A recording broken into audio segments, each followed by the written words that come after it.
90കളിൽ ബി.ജെ.പിയുടെ നേതൃത്വത്തിൽ നടന്ന Ramjanmabhoomi പ്രക്ഷോഭത്തിന്റെ നേതൃനിരയിലുണ്ടായിരുന്ന 23 പേരുമായാണ് cobra post രഹസ്യ അഭിമുഖം നടത്തിയത്.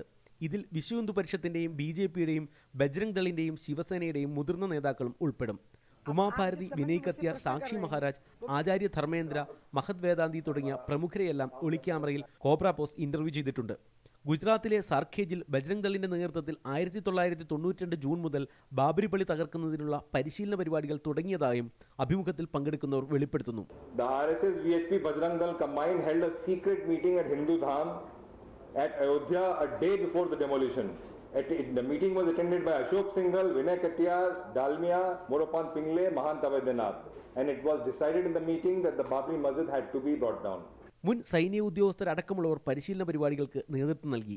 പരിശീലനത്തിന്റെ അവസാന സെഷനിൽ നടന്ന അതീവ രഹസ്യ യോഗത്തിൽ വിശ്വ ഹിന്ദു പരിഷത്ത് നേതാക്കൾ 1200 പേരുള്ള സംഘത്തിന് ലക്ഷ്മൺ സേന എന്ന പേര് നൽകി പള്ളി പൊളിക്കാൻ ആവശ്യപ്പെടുകയായിരുന്നു. സമാന്തരമായി ബാബരി പള്ളി തകർക്കുന്നതിനുള്ള പദ്ധതി തയ്യാറാക്കിയ ശിവസേന പ്രതാപ് സേന എന്ന പേരിൽ ഒരു സംഘത്തെ ഇതിനായി നിയോഗിച്ചു. എന്നാൽ കോൺഗ്രസിന്റെ ഗൂഢാലോചനയാണ് ഇതെന്ന് ബി.ജെ.പി നേതാവ് മുഖ്താർ അബ്ബാസ് നഖ്വി പറഞ്ഞു. कांग्रेस पार्टी जिस तरह से साजिशों और षड्यंत्रों के माध्यम से चुनावी शांतिपूर्ण और सौहार्दपूर्ण चुनावी माहौल को खराब करने, उसमें जहर घोलने का षड्यंत्र कर रही है.